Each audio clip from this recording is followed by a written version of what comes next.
Aleluia. Queridos, para termos uma vida de sucesso com Deus, existem alguns critérios. Ou, aliás, eu acredito que há um único critério: é a prática da Bíblia. Quem pratica a palavra de Deus é impossível ser fracassado, é ter sucesso. Isso não significa que nós não teremos lutas, que não teremos perdas, derrotas, mas significa que verdadeiramente nós cremos que em todas as coisas somos mais que vencedores. E essa palavra tem queimado meu coração há alguns dias. Fala sobre que o crente em Jesus, ele precisa viver não como alguém que caminha sem direção, e só o céu nos dá a direção. Só o conselho do alto nos faz acertar o alvo. E eu tenho visto muito crente caminhando sem conselho de Deus. Faz, e depois que faz, viu que errou. Fala, depois que falou, viu que não deveria ter falado. E assim por diante. Sabe por quê? Porque não ouve o céu. Não ouve os conselhos que Deus tem para as nossas vidas. Sabe por quê? Porque o Senhor diz o seguinte: eu sei os pensamentos que tenho a vosso respeito, são pensamentos de paz, diz o Senhor. Vamos crer na palavra? Queridos, mas de repente pode ser que você não esteja caminhando desta maneira, mas os pensamentos de Deus a teu respeito são esses. Eu sei os pensamentos que têm a vosso respeito. Então Deus pensa em você. Eu já falei isso aqui um dia. Deus pensa em mim. Deus pensa em nós. Você pode perceber pelo Espírito que nesse momento o Senhor está pensando na tua vida, preparando o teu futuro. Agora é preciso que você busque os seus conselhos. Tem um ditado no mundo. Antes eu quero ler aqui. Vamos ler primeiro Provérbios. Diz Provérbios de Salomão, filho de Davi, o rei de Israel. Provérbios, querido, nada mais são do que conselhos. Conselhos. Conselho para o dia a dia. Conselhos cotidianos. E os Provérbios de Salomão está pautado na palavra de Deus. E diz que os Provérbios, no versículo 2, para aprender a sabedoria e o ensino, para entender as palavras de inteligência. Para que servem os Provérbios, os conselhos de Deus? Vou repetir. Para aprender a sabedoria e o ensino, para entender as palavras de inteligência, para obter o ensino do bom proceder, a justiça, o juízo e a equidade, para dar aos simples prudência e aos jovens conhecimento conciso. Ouça o sábio e cresça em prudência, e o instruído adquira habilidade, ou tem outras traduções que falam de adquira sábios conselhos, para entender provérbios e parábolas, as palavras e enigmas dos sábios. O temor do Senhor é o princípio do saber, mas os loucos desprezam a sabedoria e o ensino. Porque, queridos, o que são conselhos? Conselhos é instrução. Conselho, quando alguém te aconselha, ele vai te indicar uma melhor maneira de fazer algo. É isso. Quando a gente busca conselho, a gente está esperando receber a maneira de fazer aquilo, de tomar aquela decisão. Então você está buscando que é uma instrução. Quando você busca conselho, é porque você está na dúvida, você não sabe o que fazer. Então você recorre a alguém que você julga que tem uma palavra sobre aquele assunto. Uma palavra para te dar e que vai te iluminar o entendimento para que você possa seguir. Tem um ditado no mundo que diz: se conselho fosse bom, ninguém dava vendia. Eu concordo em parte com esse ditado, com esse provérbio popular. Se conselho fosse bom, é porque existem os maus conselhos. Então nós temos que ter cuidado com os conselhos. E o próprio Senhor Jesus, preocupado com isso, de Salmo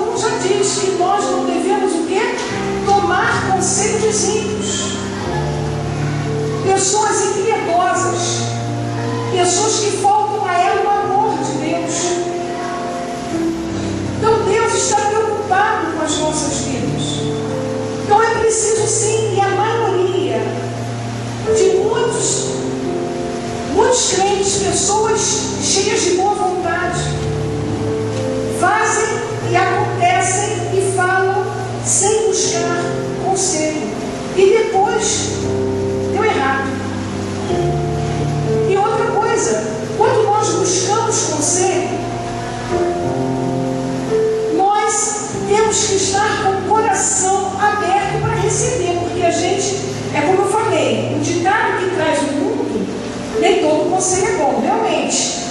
Mas a gente tem que saber a fonte. Se a fonte é segura. Eu quero começar, abra no livro de Números, capítulo 13. Números fica ali no Antigo Testamento, é um dos primeiros livros da Bíblia.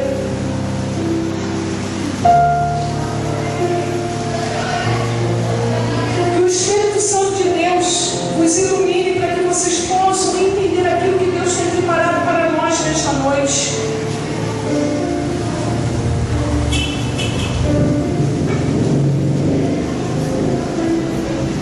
Amém? Eu acredito que você pode desviar os seus pés de tropeçar se você ouvir bons conselhos. Você que é pai e mãe, sabe que se o seu filho, principalmente quem tem filho adolescente e jovem, ouvisse os teus conselhos, evitaria muitos problemas. Não digo todos, mas alguns problemas seriam evitados. E nós pais temos essa preocupação que os filhos nunca deixem de ouvir os nossos conselhos e passem a ouvir conselhos de amigos do mundo. Por quê? Porque nós temos experiência, já vivemos erros que nós não queremos que eles vivam, então nós gostaríamos que eles tivessem ouvido os nossos conselhos para evitar o quê? O mal. É isso que a gente quer. Então eu estou falando de coisas espirituais. Se nós que somos maus, diz a Bíblia, quando nosso filho pede alguma coisa, a gente quer dar melhor que de lá no Pai Celestial, diz as Escrituras. Eu estou falando de nós, do ser humano, o homem, a mulher. Nós que somos pais, gostaríamos que os nossos filhos nos ouvissem sempre. Quando a gente vê que eles estão querendo tomar decisões que não vai ter sucesso. Então eu estou falando de coisas espirituais. Eu estou falando de coisas espirituais. Deus não quer que nós venhamos a errar. Por isso Ele quer nos aconselhar.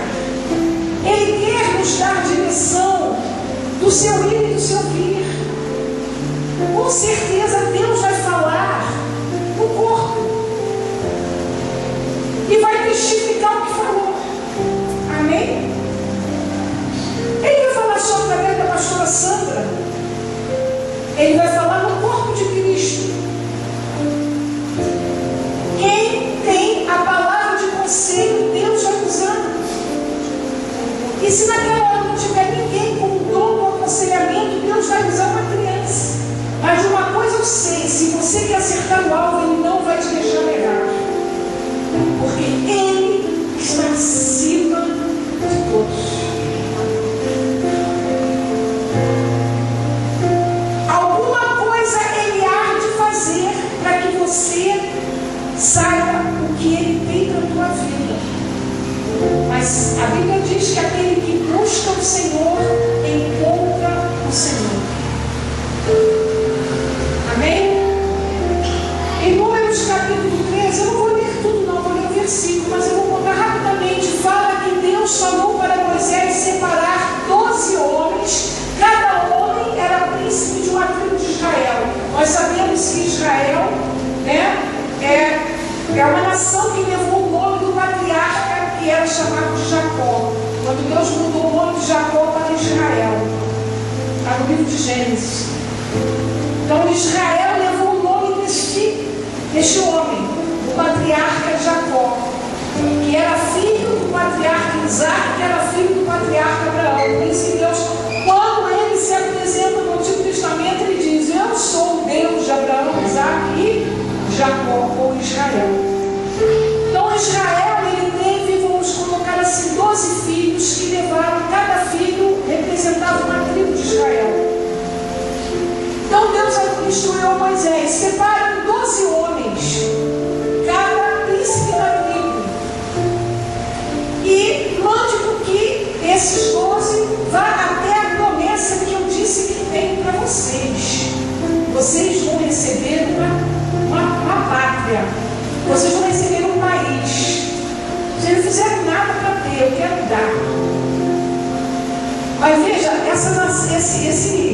esse espaço geográfico só tinha inimigos. Mas aí, como agora tem que ser de Deus, ele não te dá mole não, cara. Não dá. Deus não vai dar uma gelatina, não. Deus vai dar cocada. Você vai ter que, sabe, fazer exercício para ganhar aquele lugar. E foi isso que Deus falou. Aí tem gigantes, tem nações ímpias, mas eu estou dando vocês. Aí foi 12 espias, um príncipe de cada tribo. E eles foram espiar a terra. E quando eles viram a terra tinha tudo isso que Deus falou. E tinha também o que Deus disse. Tem muito leite, muito mel, muitos frutos. A terra tem abundância, tem riquezas. E voltaram os homens. Quando chegaram para Moisés, eles estavam pertinho de ganhar a terra. 10 daqueles homens falaram a verdade. Olha só, a terra mana leite e mel, os frutos são esse aqui, olha. As uvas, os figos, os damascos, tudo é maravilhoso. Mas tem algo lá que é terrível. Tem homens enormes, gigantes. E nós com certeza perdemos essa guerra. Veja, mais 2 homens, um chamado Josué e um Caleb, falou: Moisés, peraí, é verdade, tudo que eles falaram é verdade. É verdade. Existem gigantes naquela terra, existem homens perversos naquela terra, existem esses frutos todos, existe tudo isso. Mas eu quero dar um conselho para você, Moisés. Um cara cheio de fé, cheio de confiança. A palavra do Senhor diz que Moisés ele foi um profeta considerado semelhante a Jesus. E aí, veja comigo, no capítulo 13, no versículo 30. Então Caleb fez calar o povo perante Moisés e disse: Eia! Peraí, olha com isso. Caleb trouxe uma palavra, amados, que calou todo mundo. Ele trouxe uma palavra de conselho naquela hora. E ele disse: subamos e possuamos a terra, porque certamente prevaleceremos contra ela. Eles aplaudam a Deus, amados. Se você tem uma palavra, uma promessa de posse, sabe? O que vai vir de conselho para te colocar lá atrás? O que vai vir de conselho para atrasar a tua vida, atrasar teu lado? Agora, você tem que saber o que está no coração de Deus.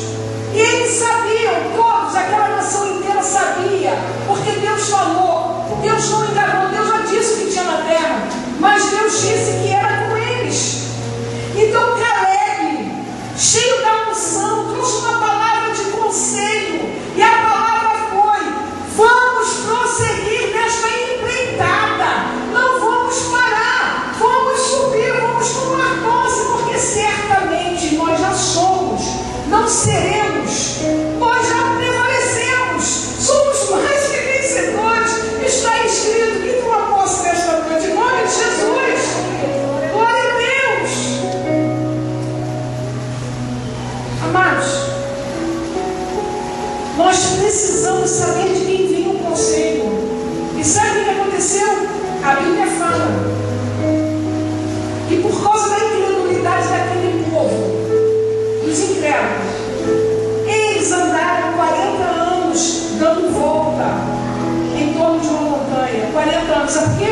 Porque Deus disse o seguinte: essa geração incrédula, que tem maus conselhos, essa geração incrédula que fala do seu entendimento e não dos meus pensamentos, nenhum deles vai entrar, a não ser desta geração, aqueles que verdadeiramente trazem os conselhos que estão no meu coração, Josué e Caleb, que vê como eu vejo e que fala o que eu falo.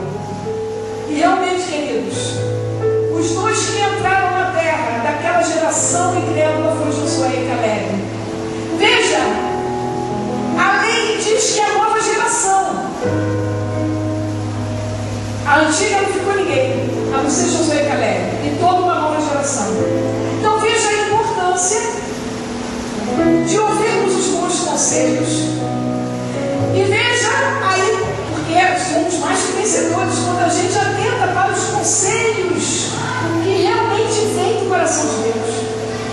E para aqueles que se tornam conselheiros, o que eu peço a Deus nesta noite, eu faço esse meu pedido numa oração aqui agora, que Deus derrame nesta noite uma unção sobre vidas neste lugar, e que se levante homens e mulheres conselheiros de Deus.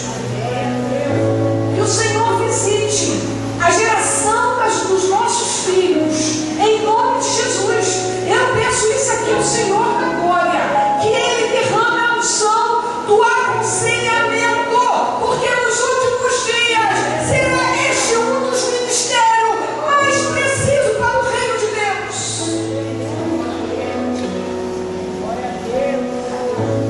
Veja, naquele momento de entrar na promessa, o que Deus mais precisava era de homens naquele lugar que trouxesse um conselho que mudasse a história de toda uma nação.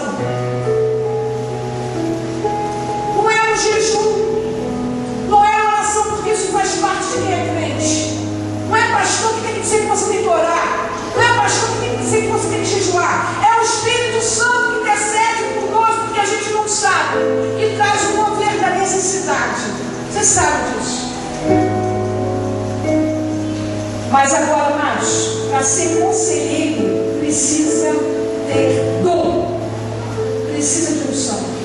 E eu peço a Deus que o Espírito Santo, no nome de Jesus, interceda por nós nessa hora, e que derrame sim, para que muitos pés sejam desviados dos maus caminhos, porque quando vem a palavra de conselho, queridos, não tem como alguém não se levantar.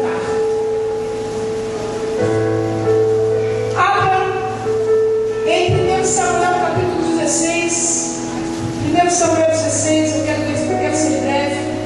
1 Samuel 16.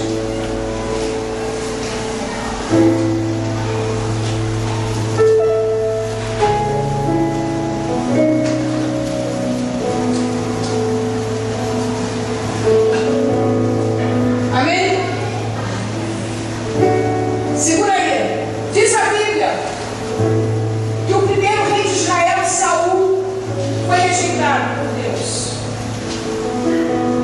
Ele foi rejeitado porque ele não fazia conforme a vontade de Deus. Ele fazia conforme a sua própria vontade. Ele era movido pelas emoções, pelas circunstâncias. Terrível é o crente que é movido pelas circunstâncias. As circunstâncias ditam o humor dele.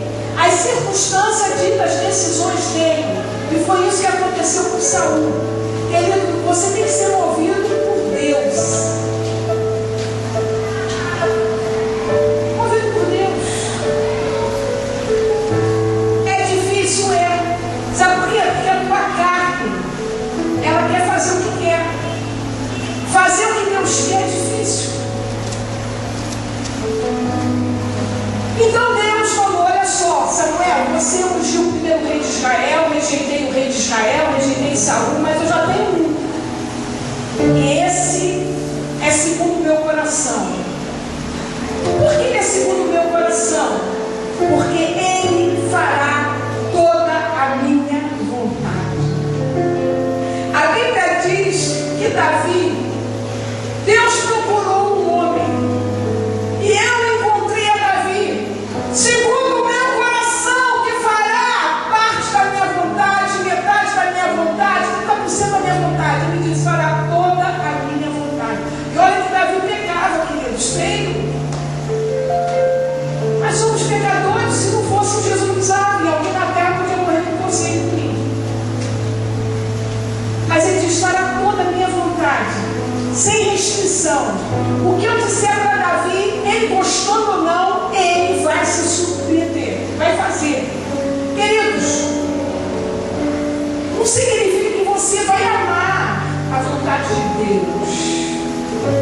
Quando eu digo amar, Jesus Cristo diz: Pai, se possível, passa de mim esse cálice, mas não seja a minha vontade, mas a tua vontade. Ele vai descer como um cálice amargo, doído.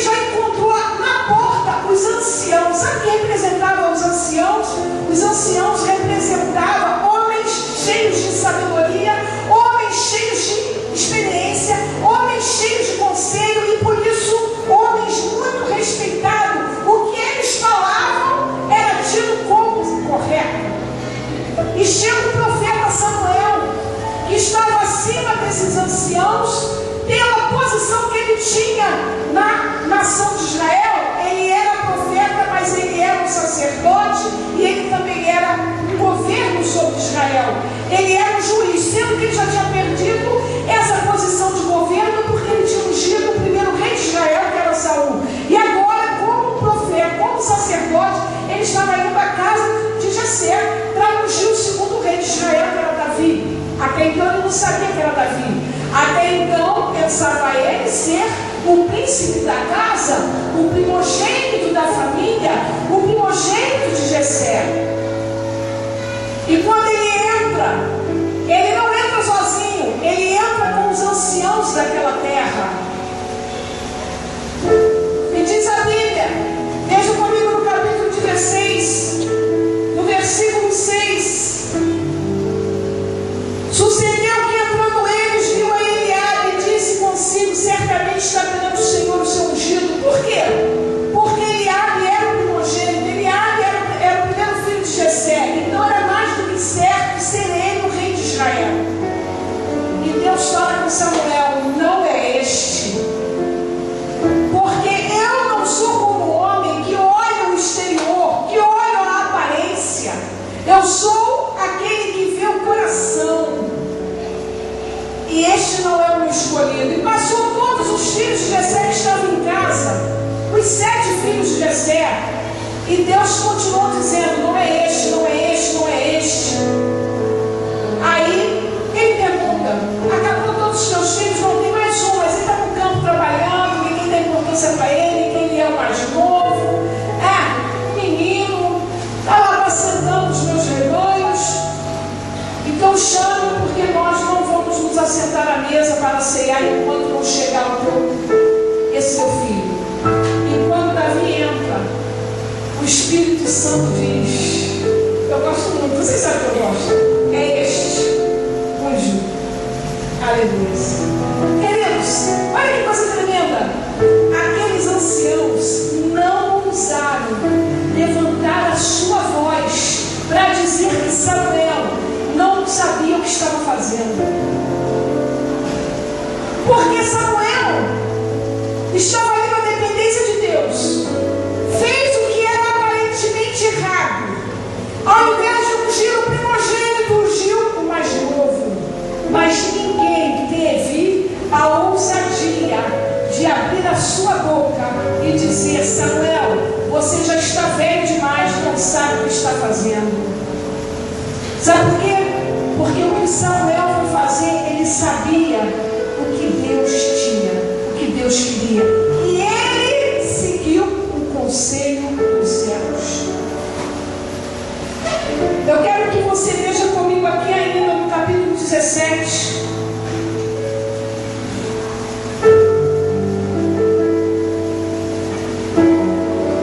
A passagem que fala que o povo de Israel estava numa tremenda guerra.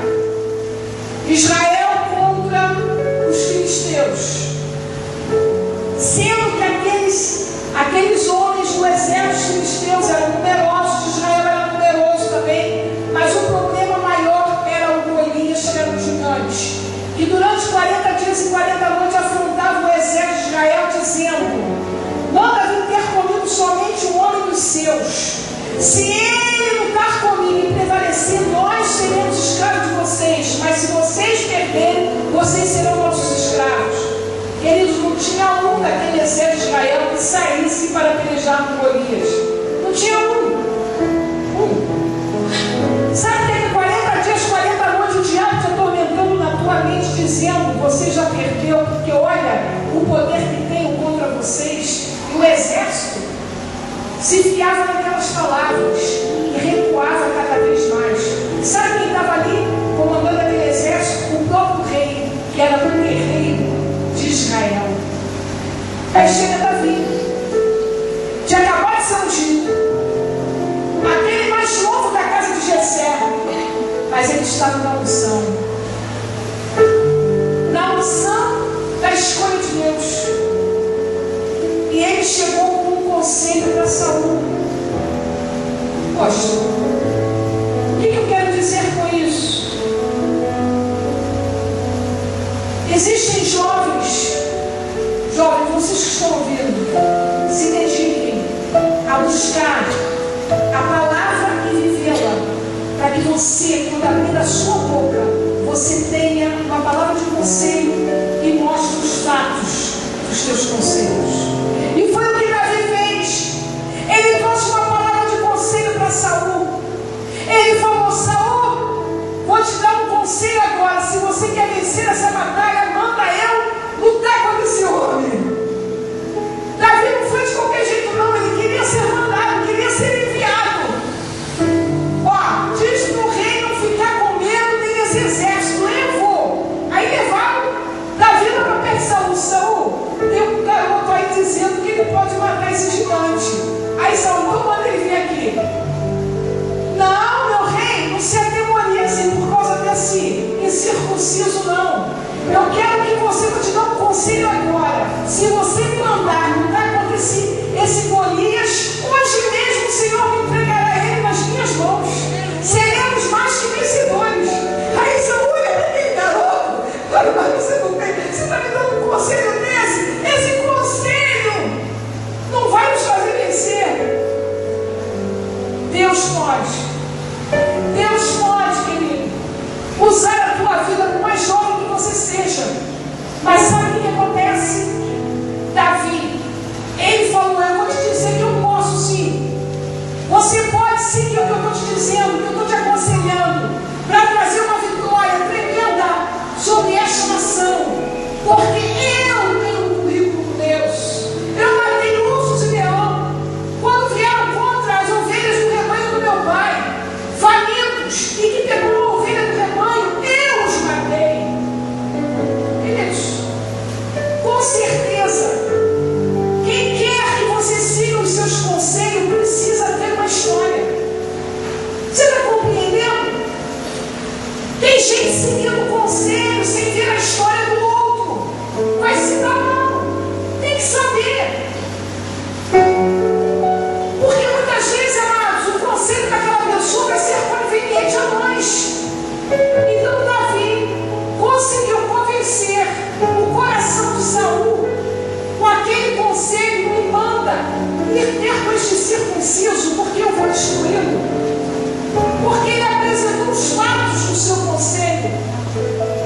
Veja comigo. Diz a palavra no versículo 32, capítulo 17.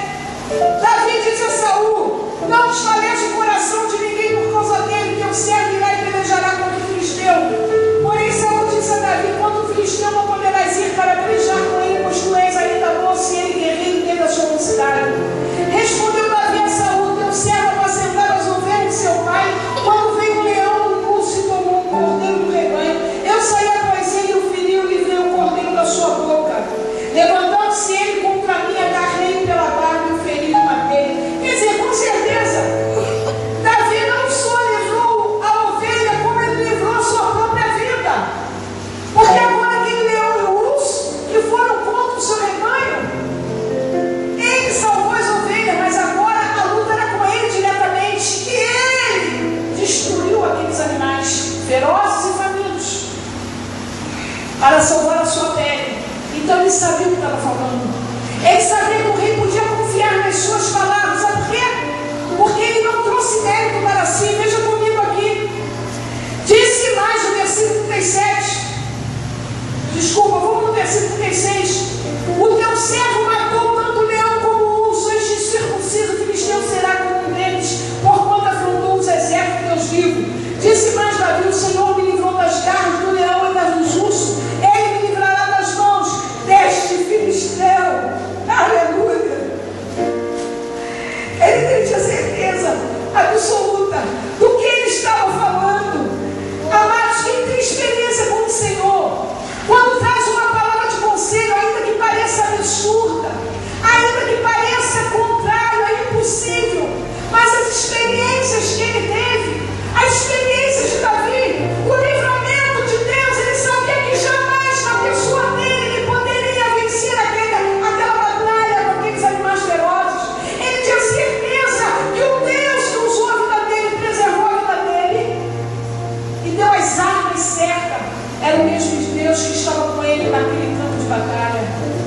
Deus por isso.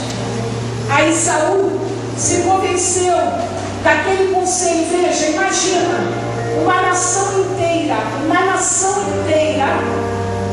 tendo um rei sobre ela. Estava, se Davi perdesse, condenada a ser escrava dos filisteus. Então tanto estava na mão de Davi como na mão de Saul o decidir o que fazer. Mas acima dos dois estava o rei dos reis.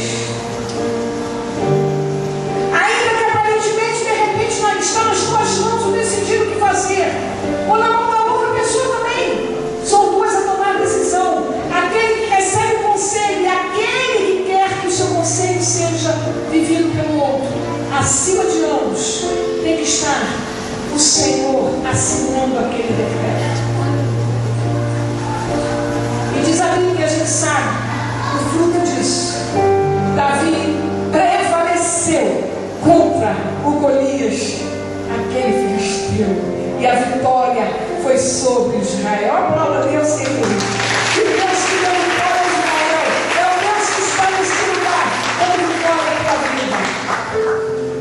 E diz ainda a palavra, não precisa abrir, depois eu quero abrir uma única para a gente terminar.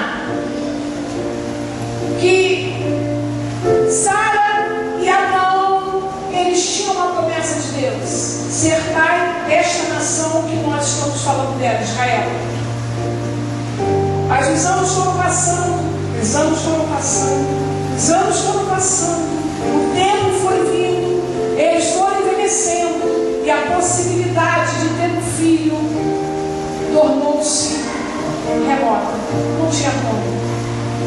Sara, muito preocupada, dá um conselho para Abraão. E diz a Bíblia que Abraão anuiu ao conselho da sua mulher Sara. Ela pegou a sua escrava egípcia, entregou na mão do seu marido e disse: deita-se com ela e gere no seu ventre um filho, e esse filho será nosso. Barriga de aluguel. Às vezes a gente fica escandalizado hoje, mas a Bíblia fala de tudo dessa barriga de aluguel. Tiveram outras. Teve essa também. E aí Abraão se deita com Agar, e ela concebe, e ela tem um filho, a qual deu o nome de Ismael.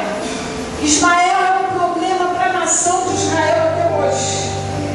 Se existe essa guerra no Oriente, é por causa de Ismael e de Isaac. Por causa de Ismael, que se tornou inimigo do seu irmão Isaac. E diz a Bíblia que Abraão anuiu aquele conselho, e ele gerou um problema. Quando Ismael deveria ter mais ou menos 14 anos, a Bíblia fala que Sara, ela engravida e tem Isaac. E não dava para conviver o filho da promessa com o filho da possibilidade humana, que é Ismael. Gerou um problema. Queridos, quantas vezes nós, porque Abraão confiava na sua esposa.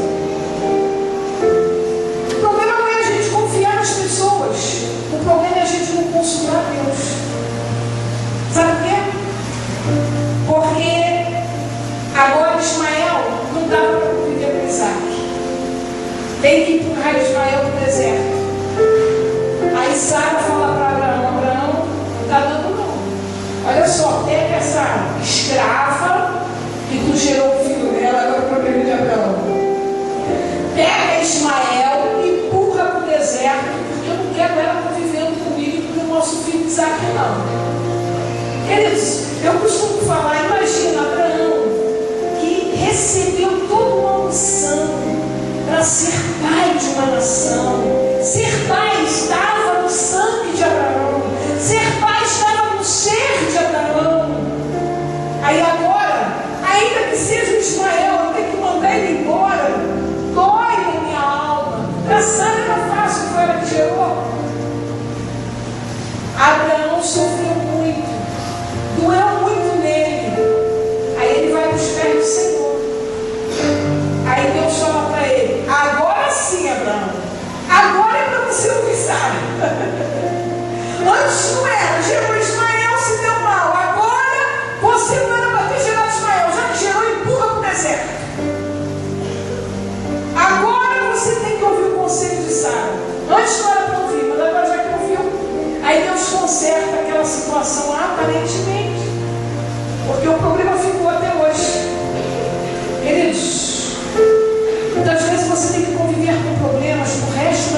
vida, porque você gera Ismaéis, porque abriu a conselhos do teu próprio interesse. E foi o que aconteceu. Para terminar, eu quero que você abra em Gênesis capítulo 41. Quero chamar o puxar do povo.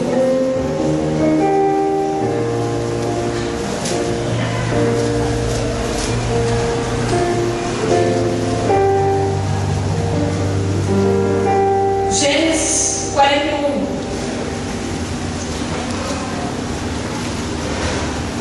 Diz a Bíblia, alguns conhecem a história de José.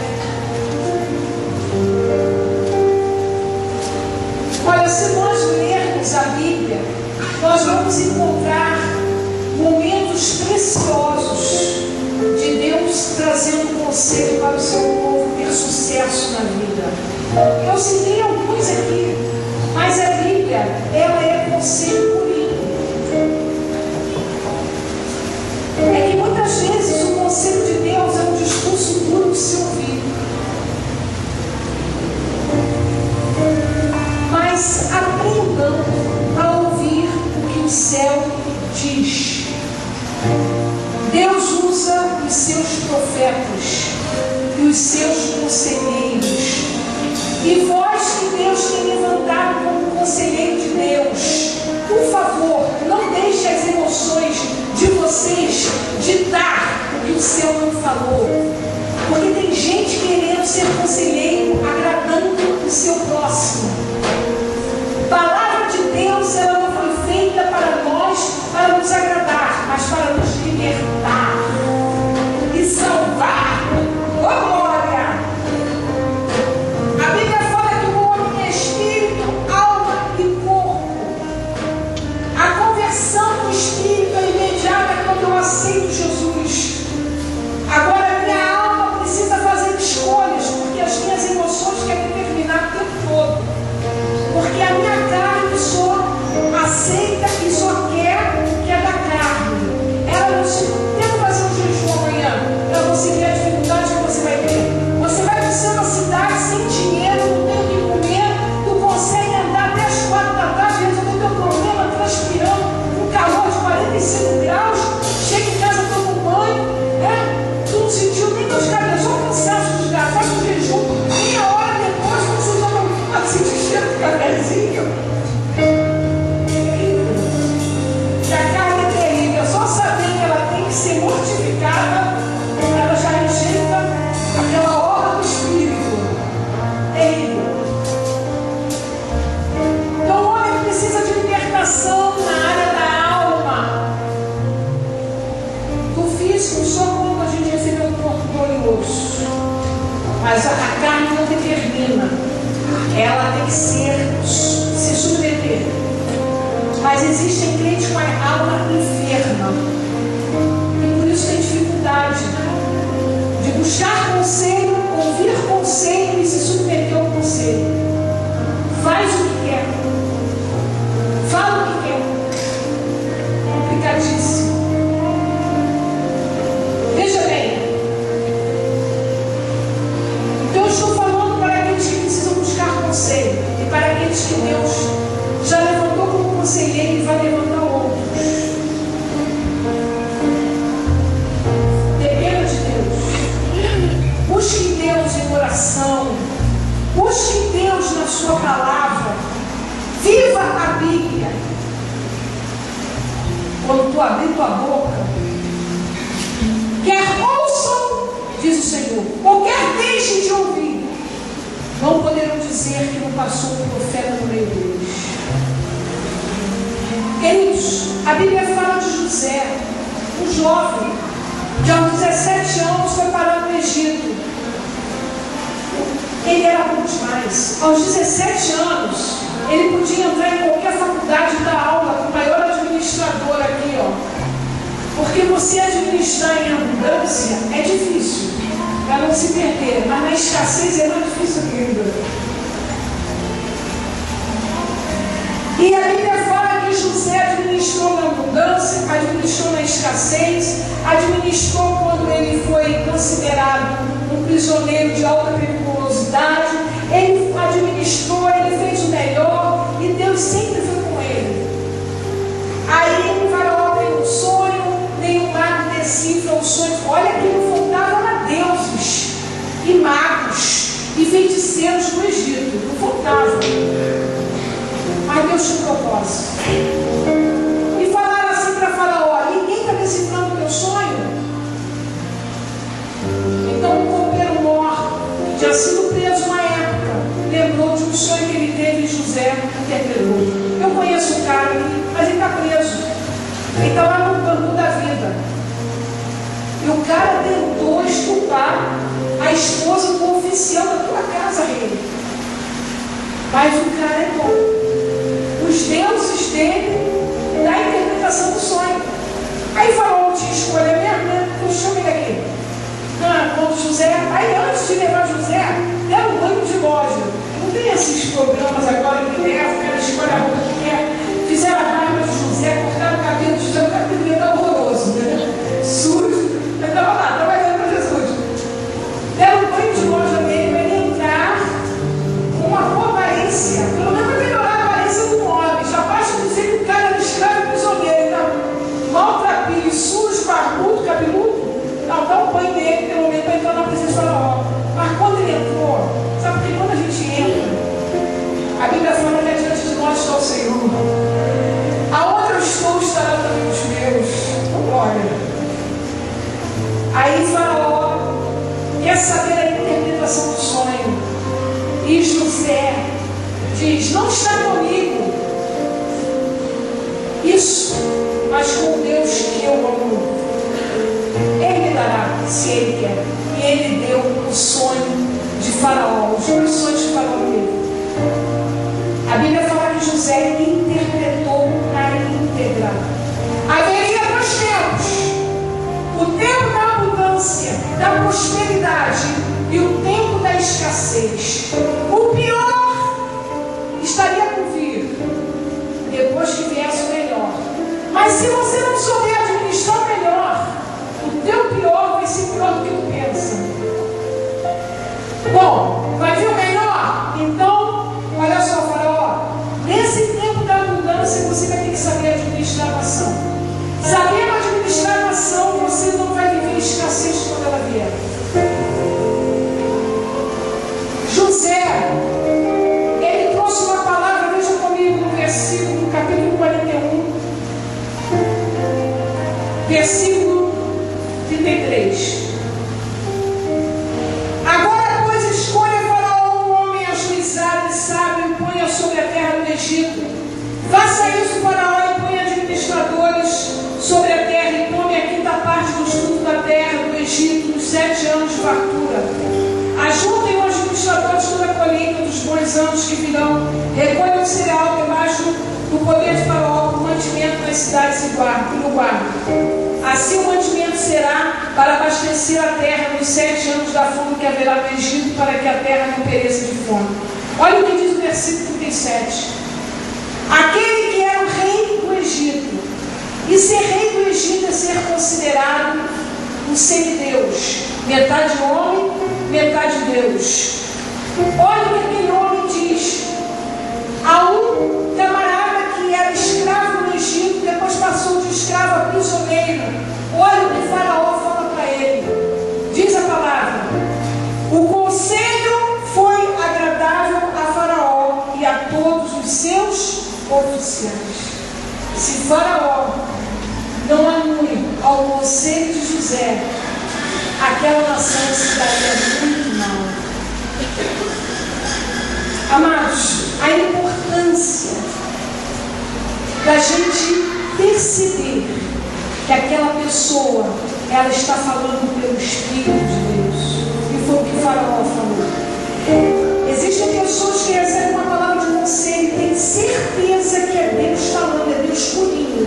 Mas por ela ser obstinada, teimosa, submissa, ela resiste àquela palavra de conselho. Vai se dar mal. Diz a Bíblia que Faraó se deu bem. O Egito se terminar. O profeta de Deus também pode errar, mas ele não caminha muito tempo com ele. Porque a Bíblia fala que Davi, homem segundo o coração de Deus, chamou o profeta Natan e falou: Natan, eu moro no palácio. E a arca do meu Deus mora numa tenda. Estou disposto a construir um templo para colocar a arca do meu Deus. Sabe qual foi a resposta que Natan deu para Davi? Faz segundo o que está no teu coração, porque tudo que está no teu coração, Deus é contigo. Pode fazer mesmo. Faz o que está no teu coração, porque Deus é contigo. Aí Natan foi embora para casa. Aí Natan deitou. Aí Deus falou: Natan, esse conselho foi teu. Agora escuta o que eu vou te dizer. Vai lá dizer Davi para não fazer nada. Porque não é com ele que eu tenho o mistério da construção do templo, é com o filho dele. Então, aí Natan foi lá e falou: Davi, não faça o templo. O mistério está com o teu próximo filho. Então, querido, aquele que vai suceder você no trono, que foi Salomão que construiu o templo, por isso que leva o nome Templo de Salomão. O profeta julgou, porque aquele homem era de Deus, segundo o coração de Deus. Então tudo que ele pensava fazer era melhor para Deus, e não podia ser errado. Não, faz o que está no teu coração, porque Deus é contigo. Mas o profeta também era de Deus, aí Deus visita o profeta e ele fala: não deixa ele fazer. Quer dizer, aí você tem uma palavra de conselho que esteja no coração de Deus, fica atento, porque o Espírito Santo há de se revelar e dizer: não é bem assim, muda a história. Vai lá, recua e muda a história. O importante é o profeta reconhecer que também errou e que precisa trazer o que está no coração dos céus. Amém? Quer ter a igreja muito de pé? Aleluia. Eu quero pedir ao Ministério de Louvor que vai com o louvor bem baixinho, não sei qual louvor, mas eu quero orar por você. Não vou pedir para você vir à frente, mas aonde você está? Você que nesses dias o Espírito de Deus necessita muito de conselheiros de Deus. Conselheiros. E é necessário que a gente receba dom de Deus. É preciso saber o que está no coração de quem vai receber o conselho, como você precisa saber o que está no coração de Deus. Para você aconselhar, você agora, veja bem, vai receber o dom, então você vai ter que ser tratado para poder exercer o dom. Não pensa você que agora você vai sair falando, não. Existe um processo de Deus. Você precisa ter convicção e certeza de que o que você fala pelo Espírito de Deus. Então Deus tem que tratar com as tuas emoções, porque a tua emoção te engana demais. Além da sabedoria de Deus, você precisa ter discernimento de espírito. Porque se você não discernir os espíritos, você pode estar achando que está falando pelo Espírito Santo, e você não está falando pelo Espírito Santo. Você está falando cheio de boa vontade e até pela influência que o inimigo tem nesse poder. Eu quero que você coloque sua cabeça e feche os olhos.